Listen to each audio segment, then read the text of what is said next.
जबकि भारत की संस्कृति इतनी उदात्त थी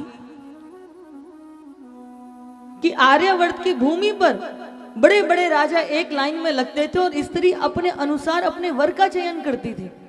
और ऐसा ना होता तो द्रौपदी का स्वयंवर कैसे होता, माता सीता का स्वयंवर कैसे होता। बड़ी बड़ी धर्म सभाएं होती थी और भारत की ही कोई विदुषी गार्गी, मैत्री, मदालसा जैसे कि इस धर्म सभा में विजय किसकी हुई इसका चयन करती थी। आज से कुछ समय पहले यहां भारत में लॉर्ड मेकाले आए थे। उन्होंने सारे भारत का भ्रमण करके देखा और उस समय उन्होंने, आज से ये 200-300 साल पहले की घटना है, वो पार्लियामेंट में आज भी दस्तावेज सुरक्षित है लंदन की। उसमें यह लिखा हुआ कि जब वो भारत में आया उसने चारों तरफ घूम करके देखा, उस समय भारत में 100% माताएं साक्षर हुआ करती थी, 95% बंधु साक्षर हुआ करते थे। कि पिता बेटा 1% ना पढ़ेगा तो चल जाएगा, लेकिन माता का पढ़ा लिखा होना 100% अनिवार्य था, क्योंकि बच्चे की प्रथम आचार्य मां ही होती थी जो उसको शिक्षा संस्कार देती थी। इसलिए माता का पढ़ा लिखा होना। और अभी तो पढ़े लिखे होने की परिभाषाएं बदल गई हैं। अभी भी आप गांव देहातों में चले जाइए, लोग पढ़े लिखे नहीं होते, फिर भी उनके पास आचार संस्कार उनके पास जीवित है। अभी तो पढ़े लिखे जानवर ज्यादा दिखाई देते हैं, ना उनमें खाने का सहूर, ना पढ़ने का सहूर, ना बड़ों से बात करने का सहूर। पढ़ने का अभिप्राय उद्दटता जीवन के अंदर आ जाए वो वाली बात नहीं है। भारत की परंपरा में संस्कारों की प्रबलता होती थी। आज तो पढ़कर के बड़ा दुख लग रहा था, अब पता नहीं इसमें कितनी सत्यता है, कि पंजाब के अंदर की भगत सिंह जो थे वो लुटेरे थे, आतंकवादी थे, ये हम अपनी संतानों को बता रहे हैं। वो भगत सिंह जिन्होंने अपनी छोटी सी उम्र में, जहां व्यक्ति न जाने कितने प्रकार के स्वप्न देखता है, मेरा भारत भगवामय बन जाए, मेरा भारत जो स्वतंत्रता की सांसें ले, वो भगत सिंह छोटी सी उम्र में फांसी के फंदे पर झूल गए। और हम अपनी संतानों को क्या सिखा रहे हैं, क्या बता रहे हैं? फांसी के फंदे पर जब भगत सिंह को लटकाए जाने की तैयारियां हो रही थी, तो कहते हैं कि मरने वाले से उससे उसकी अंतिम इच्छा पूछी जाती है।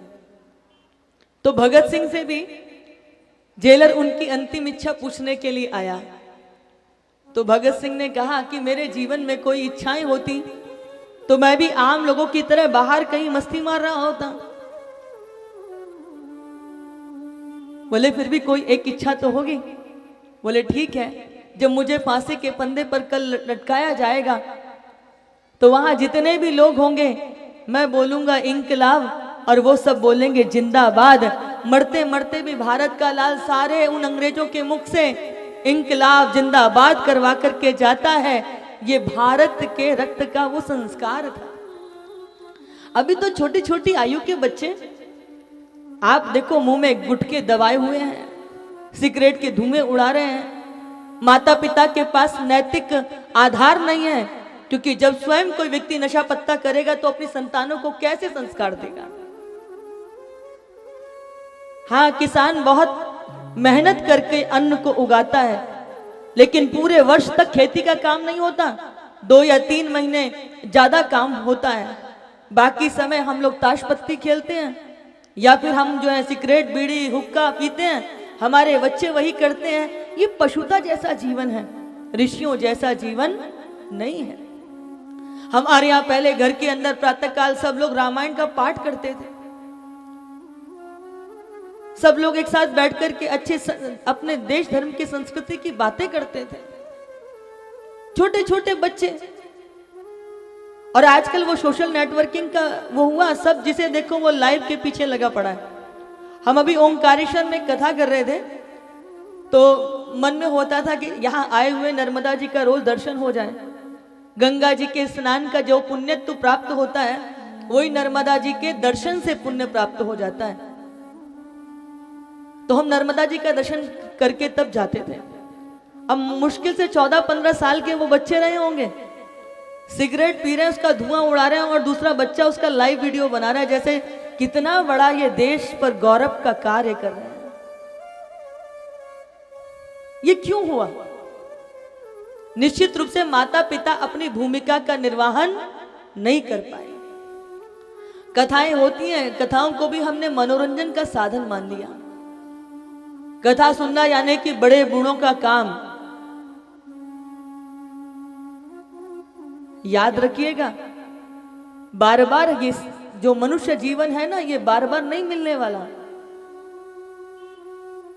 इससे हमें अपने बच्चों को संस्कार देना पड़ेगा, और संस्कार तभी दे पाएंगे जब हमारे स्वयं के जीवन में होगा। यहां वो कन्या कंस के हाथों से छूट करके किम मया हत्य जाता खलु तावंत कृत, तुझे मारने वाला तो पहले ही ब्रज में जन्म ले चुका है। और तब कंस ने भय के कारण आज अपने संपूर्ण मंत्रिमंडल को एकत्र किया। तब इसके मंत्रिमंडल में एक पूतना नाम की राक्षसी थी। कंसेन प्रहिता घोरा पूतना बाल घातनी शिशुन संचार निघ्नंती पुरग्राम ब्रजादिशु। वो पूतना जो थी वो कहती है, महाराज मेरे रहते हुए आपको चिंता करने की आवश्यकता नहीं है। अभी जाती हूं ब्रजमंडल में जितने भी बच्चों ने, नवजात बच्चों ने जन्म लिया होगा, उन्हें विष से युक्त इस दूध को पिला करके मार दूंगी। और वही पूतना भेष बदल करके चल दी है। जब ये भटकते भटकते गोकुल में पहुंची तो यहां बहुत सारी स्त्रियां किसी के लाला की बधाई देवे के लिए जा रही, और ये पूतना भी भेष बदल करके उन स्त्रियों के झुंड में जाकर के मिल गई। लंबा सा घूंघट मार लिया। हमारे देश में आज भी बहुत सारे स्थानों पर घूंघट की प्रथा है, पर यह हमारे भारत की परंपरा नहीं है। घूंघट की प्रथा भारत ने बहुत लंबे समय तक गुलामी का समय काटा है। कभी हूण आए, कभी शक आए, कभी मुगल आए, कभी अंग्रेज आए। अपनी भारत की स्त्रियों की, बेटियों की रक्षा करने के लिए उनके मुखों को दुखाया जाता था कि किसी की दृष्टि ना पड़ जाए। और तब ये भारत में घूंघट की प्रथा आ गई। नहीं तो कोई भी किसी को देखता था उठा करके चल देता था। ऐसा वो गुलामी का हमने समय देखा, तब ये भारत में घूंघट आया। अब ये पूतना जो है ये माया से रूप बदल करके उन सारी स्त्रियों के साथ में मिल करके चल दी। बोली कहाँ जा रही हो? बोले तुमको ना पता हो, यशोदा के घर में लाला ने जन्म लियो है, हम सब तो वाके लाला को बधाई देवे के लिए जा रही हैं।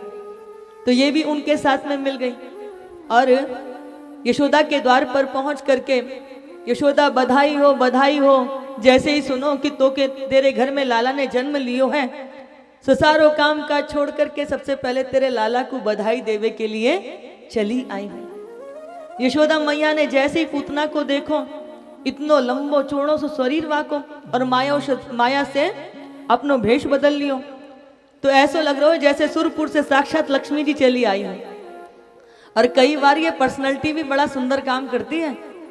यशोदा जी चाह करके भी वाको परिचय ना पूछ पाई कि आज से पहले तो को देखो ना कहाँ थे आ रही है।